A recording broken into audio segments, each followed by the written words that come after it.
gobierno que no cobra impuestos a sus amiguitos, ¿no? De acuerdo, no hay plata, pero en la lógica del Estado se inyectan recursos, hay demanda, hay consumo, se pagan impuestos y esa plata vuelve al Estado. Y se vuelve a invertir y así sucesivamente. Eso es lo que hemos hecho nosotros en 14 años, Junior. O sea, no estamos descubriendo la pólvora con esto, lo hemos hecho y ha dado resultado. Nosotros les hemos propuesto a este gobierno, en el mes de abril, les hemos propuesto exactamente lo mismo, que hagan esto, que hagan nuestra propuesta y que suban a 2.000, porque sabíamos que 500 era insuficiente. Y peor todavía, 500 pagándose cuando la cuarentena ya estaba acabando, ¿no? No tiene sentido. No nos hicieron caso. Entonces hoy tenemos esa economía que usted está viendo ahora, Junior, deprimida, porque no pudieron entender la lógica del modelo económico, social, comunitario, productivo, que nosotros lo aplicamos desde el 2006. Ellos siguen con la lógica neoliberal. Y eso no funciona en el país, Junior, no funciona, eso está claro. Ahora, el tema de los bancos es un tema que igual la gente lo está viendo y hay en estos momentos una disyuntiva, ¿no?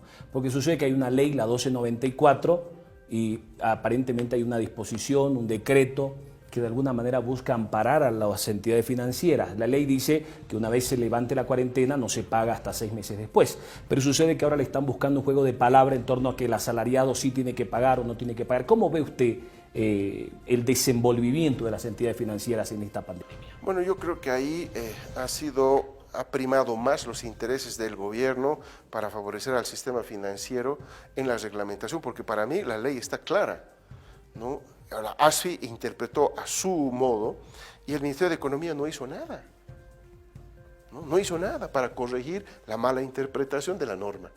Entonces yo creo que está clara, ¿no?, la intencionalidad que tiene el gobierno cuando no quiere afectar al sistema financiero.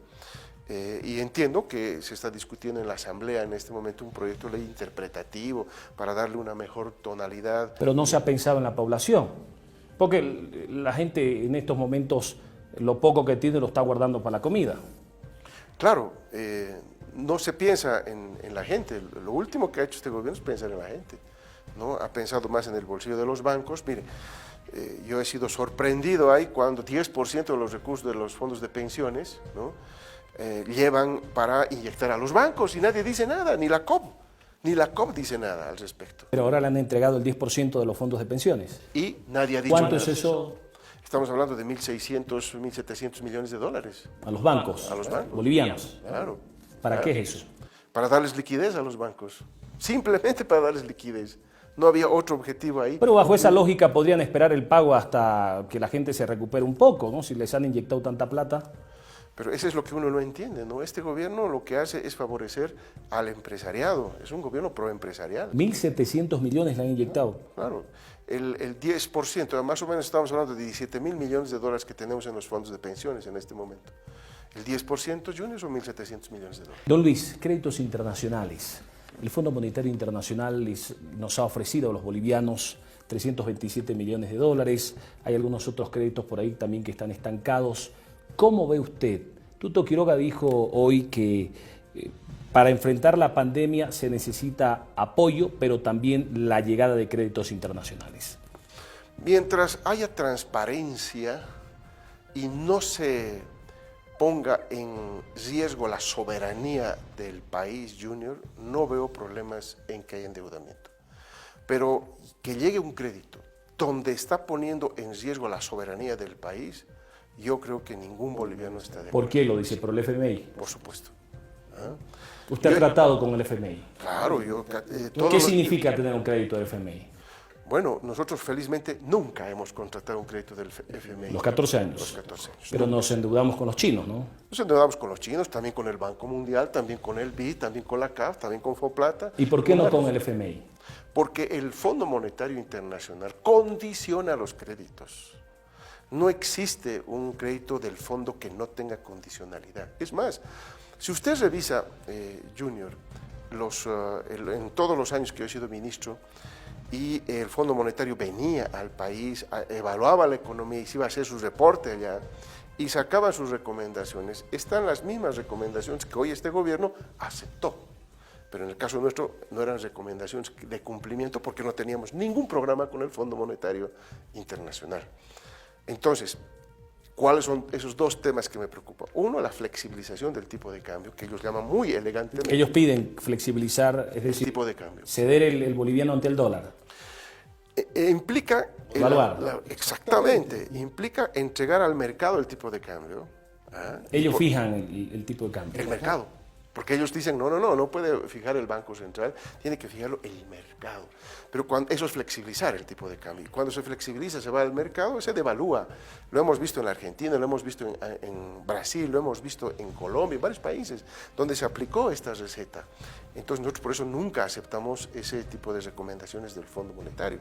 Entonces eso implica devaluación, ¿no? Y evidentemente, ¿no?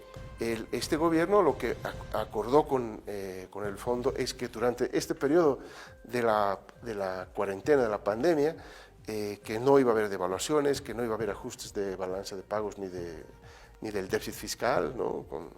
con todo ello, pero después sí, esos tienen que ser muy honestos, está en el informe del Fondo Monetario Internacional, ¿no? Entonces esa condicionalidad yo no la podría aceptar. Don Luis, lo acusan de haber provocado un daño económico a la gestora pública. Dicen que usted contrató una empresa que nunca llegó con el software, a la cual se le adelantó 3 millones de dólares. Pero además una última denuncia dice que usted echó mano de 7 millones de bolivianos para blindar el edificio del Ministerio de Comunicaciones con vídeos y algunos otros implementos. Bien, yo me voy a defender en la justicia porque esto es realmente alarmante de este tipo de cosas. Vamos a ver siempre, porque lo único que tienen para podernos bajar el nivel de votación que estamos adquiriendo día a día es estas mentiras que se elaboran, que se presionan para que las autoridades empiecen a tener juicios contra nosotros, denuncias, ¿no? Para que nos desprestigiemos como profesionales, ¿no? Lo único que nosotros hemos hecho es trabajar y lo vamos a seguir haciendo. ¿Es cierto lo del software o no? No, pues eso lo vamos a demostrar en su momento. Creo que ha habido ex viceministros que han ido a varios medios de comunicación y han explicado en detalle todo lo que ha pasado ahí. Y es mentira todo eso, lo vamos a desmentir en su momento. Yo no conozco hasta ahora la acusación porque no me ha llegado formalmente ninguna, pero bueno, nosotros nos vamos a defender, Junior, ¿no? Esto no se puede quedar así, no se puede poner el riesgo, no pueden desprestigiar a un profesional que lo único que ha hecho es trabajar y dar buenos resultados al país. Lo de los vidrios blindados, ¿es blindado el vidrio del Ministerio de Economía? Hasta el tercer piso sí, Junior, y no me arrepiento de haber hecho eso porque cuando hubo las jornadas de octubre, donde ese movimiento Pititas y de los comités cívicos fueron a los ministerios, lanzaron piedras, todo. Ustedes han reflejado eso en los medios de comunicación esas veces. Y poníamos en riesgo, ¿qué cosa? La vida de la gente que estaba trabajando ahí adentro, pero no solamente la vida de la gente que estaba trabajando ahí adentro. Pero eso se ha quedado en el edificio. Claro, pues está ahí. 7 millones se gastaron en eso. Pero ese presupuesto, entiendo, era todo el sistema de seguridad, no solamente los vidrios, que, repito una vez más, tenían la objetividad de precautelar la vida de la gente, porque hay muchos bolivianos que entran al ministerio a hacer sus trámites y se entra un pedazo. ¿Quién garantiza la vida de esa gente, Junior? No me arrepiento de haber hecho eso y ahí están, los vidrios están ahí, yo no me los he llevado a mi casa, ¿no? ¿Se compró a empresas bolivianas o extranjeras? No recuerdo porque ese es un tema que lo maneja la administración, pero lo que sí aprobé es que vayamos hasta el tercer piso, ¿no? Con vidrios blindados, porque está en juego la seguridad de la gente, que eso no tiene precio, Junior. Don Luis, pensiones escolares, ¿qué haría usted? En estos momentos hay una controversia. La gente dice que está dispuesta a pagar el 50% de las pensiones escolares de los meses que no se han pasado clases. ¿Usted cree que se debería acceder a esto? Porque el ministro de Educación ha dicho después de casi 60, 70 días que se ha logrado un descuento del 6 al 28%. Bueno, yo creo que es una muestra más de la incapacidad del gobierno de resolver este tema, ¿eh? Porque es muy fácil emitir una resolución del Ministerio de Educación y nadie la va a discutir, ¿no? Así es, pero yo creo que hay que ir viendo las dos caras de la medalla. Yo entiendo la preocupación de los padres de familia de decir, bueno, mis hijos no están usando la infraestructura, no tienen esto, entonces tengo que pagar el 50%, ¿no? Es razonable. Pero también, por el otro lado, no todos los colegios particulares son lo mismo, Junior, no son lo mismo. Eso también hay que entender, ¿no? Hay colegios como de los sacerdotes, aquí en La Paz tenemos La Salle, tenemos, no sé, el Franco, ¿no? Colegios que tienen pensiones muy altas y que y tienen gran cantidad de alumnado, ¿no?, que bajarle a inclusive 80, 90%, me animaría, no va a tener ningún problema. No va a tener ningún problema. Y son los que menos están descontando. ¿No? Ese no va a tener ningún problema en resolver su economía, pero que de las pequeñas microempresas de colegios particulares pequeños, que normalmente están en las zonas periurbanas, en las zonas más alejadas. Pero se podría fijar un canon, es decir, las pensiones escolares por debajo de $50, qué sé yo, van a un 10%, y quienes cobran arriba de $100, $150 un 50%. Pero eso se lo podría resolver fácilmente con una resolución del Ministerio de Educación. Eso es lo que se debería hacer, Junior. Para mí, entender primero que no todos los colegios son lo mismo. ¿Ah? Hay colegios que tienen mucha plata, que tienen mucho alumnado, hay colegios que tienen poca plata, poco alumnado. ¿Hay necesidad de que los padres de familia paguen menos pensiones escolares? De acuerdo. Y lo que se tiene que hacer, lo dije ya en un medio de comunicación, lo que hay que hacer es analizar caso por caso, Junior, caso por caso. Como usted bien dice, habrá colegios que donde se pagan 200 bolivianos de pensión, por ejemplo, ¿no?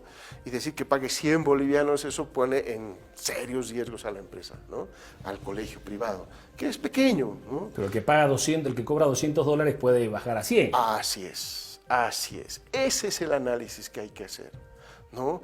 Y ver caso por caso y sacar una resolución no general a todos, porque realmente no resuelve el tema, sino que precautelar, porque al final, Junior, de estos colegios particulares pequeñitos, afectamos empleo. El tema es que el gobierno tenga, ¿no?, y que no le tiemble el pulso de afectar a aquellos que sí se puede afectar sin mandar a la quiebra a esos colegios, ¿no? Muchas gracias, don Luis, por habernos visitado y por haber conversado con nosotros estos minutos. Gracias a ustedes que nos siguen a diario a través de la pantalla chica y a través de las redes sociales. Vamos a tratar de poder sostener una entrevista, un diálogo en los próximos días con los dos candidatos que aún nos faltan por conversar. Estamos hablando de la señora Yanine Áñez, que es candidata a la presidencia por la Alianza Política Juntos, y del candidato a la presidencia, el señor Chi Yun-shun, con quien vamos a tratar también de coordinar una cita para que usted pueda escuchar sus propuestas, sus planteamientos y sus puntos de vista respecto a la situación en la cual se encuentra el país.